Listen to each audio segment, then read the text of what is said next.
For even the Son of Man came not to be served, but to serve. We can offer you service and load your product and tell you our knowledge about how to use it and offer you a competitive price too.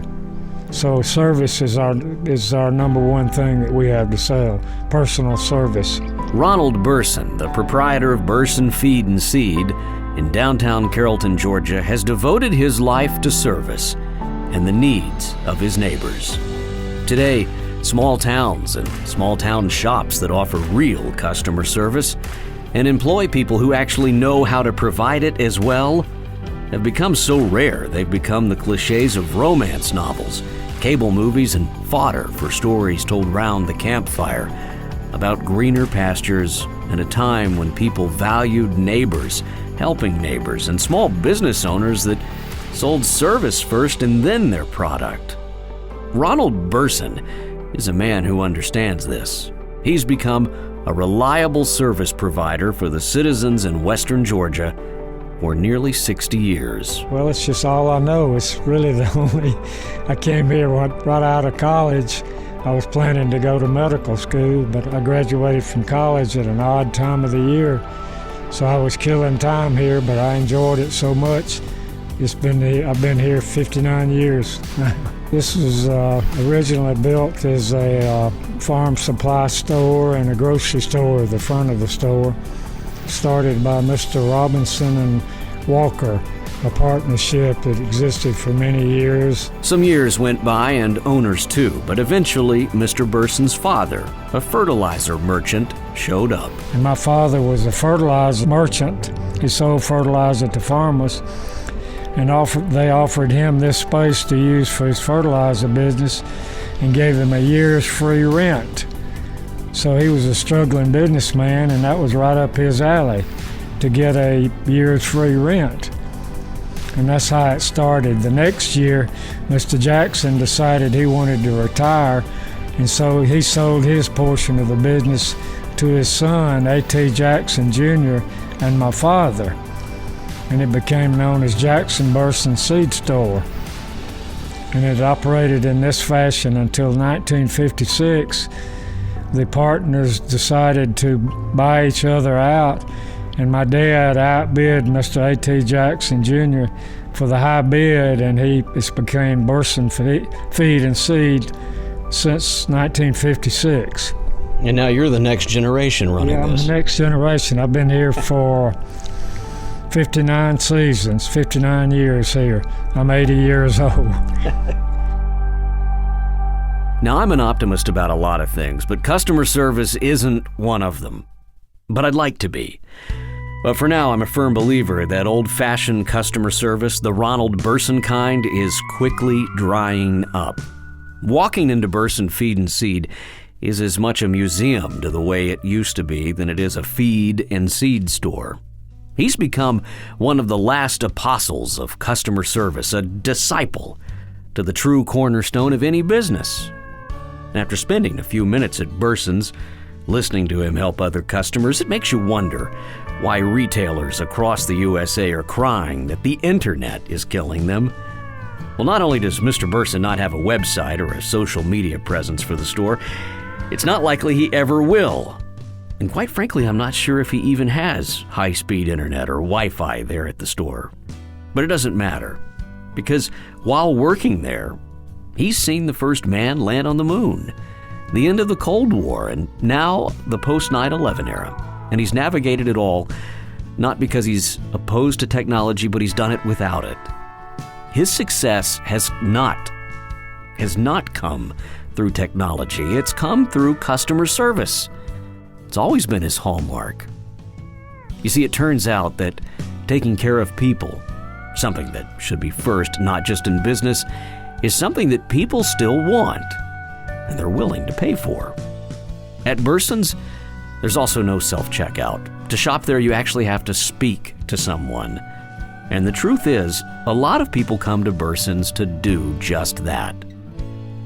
There's a lot of America rolled up in a store like this. I mean, you can't deny it. I mean, this is something that You know, when you run into the big box store, you run in as fast as you can. When you come here, you're probably going to be offered a popsicle if it's a hot day or something. Yeah. Tell me about that, because it's really part of the community here. Well, we have several chairs up front where customers and friends like to come in and relax and shoot the bull, and we talk about everything from politics, religion, sports, you name it.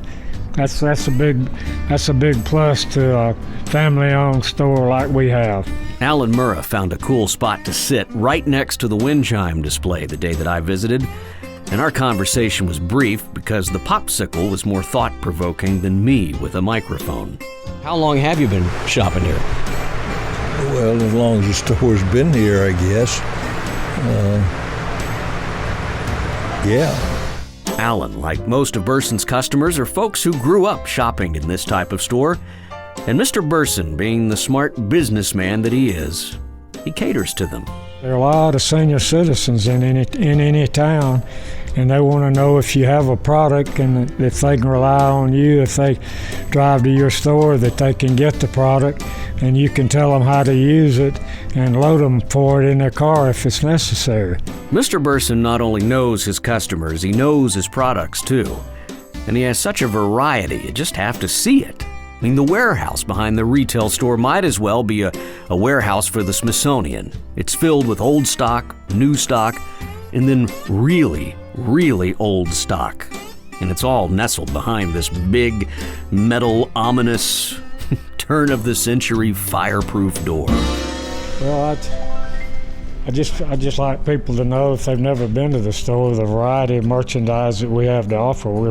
We're presently in our warehouse where we have all kind of deer mixes that you plant now, clovers that you plant now for deer and game, and ryegrass and Kentucky 31 fescue and perennial ryegrass, and just the many various products that we have for sale here. And I love these doors back here.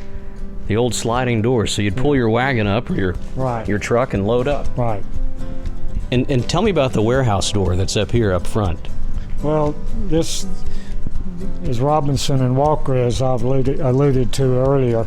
They bought cotton, and back in those days you had to have cotton in a secure warehouse that was supposedly fireproof. And this is supposedly a sliding fire door on the warehouse up here. This is the metal-coated sliding door that closes off the warehouse at night.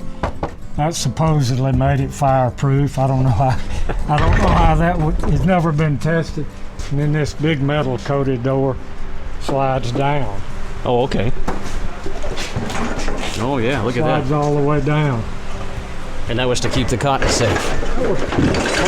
Main purpose was to protect the cotton and make, of course, the building secure. Now, way up in the rafters, you'll see century-old tobacco baskets and a variety of merchandise from years past. I asked Mr. Burson what the oldest piece of merchandise was in the store. Oddly, a small ice cream display unit dating back to the early 1900s.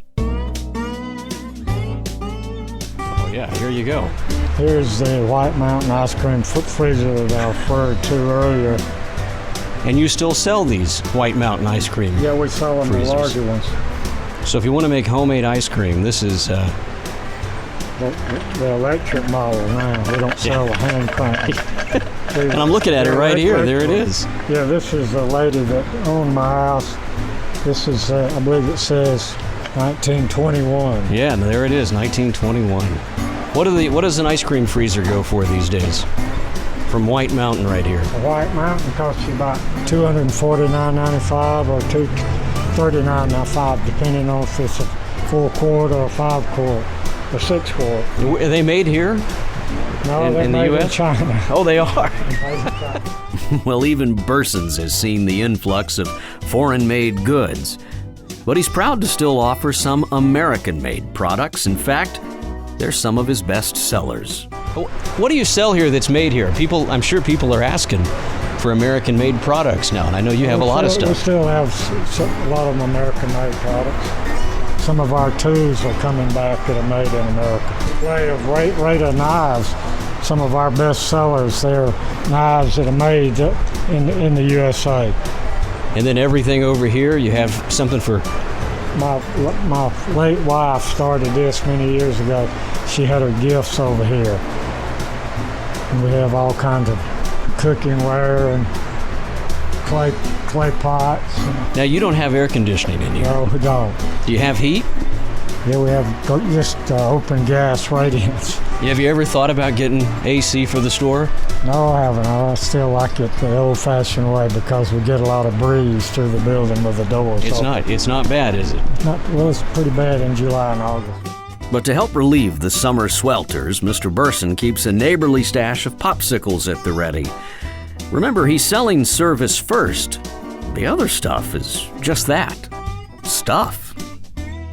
Well, I just appreciate the wonderful customers that we've had through the years and that we have now that enjoy trading with an independent, family-owned business. It's the American way. The family-owned businesses still, I hope we'll see a lot of it in the future. The biggest enjoyment I have been is to getting to know the customers and the farmers and hear their viewpoint on things and how to do things, and learned a lot of wisdom from all of the people and contacts and farmers and various customers that we've had through the years. Any words of wisdom for a new farmer? Well, there are not many new farmers coming along. It's a lot. The only farming we have now is poultry farmers growing chickens by contract, and the cattle farmers that raise hay. And a few of the farmers here that grow soybeans and corn, but they're the very few now. And what do you want folks to remember about you after the third or fourth generation takes over out here? What do you want them to remember about you? Well, I just want them to remember me as a reliable supplier of their needs and their services that they need, in a convenient location and service after we sell. Now, did you catch that? I hope you were paying attention, but here, just listen to that. Listen to that one more time. Want them to remember me as a reliable supplier of their needs and their services that they need, in a convenient location and service after we sell. Did you hear it that time? He never mentions anything about the stuff, only that he hopes you remember him as a reliable supplier of your needs and the services that you needed. You know, it's often said that the greatest among you shall be your servant. So to you, Mr. Burson, when the time comes, I hope you hear the words that I hope to hear as well. Well done, good and faithful servant. Well done. So there you have it. Burson's Feed and Seed in downtown Carrollton, Georgia, proudly not offering online shopping, self-checkout, or air conditioning. Go see Mr. Burson and take the time to have a popsicle and just listen. Soak it up. You'll be glad you did. I'm Matt Jolly, and that's History Worth Saving. You can find more History Worth Saving at historyworthsaving.com.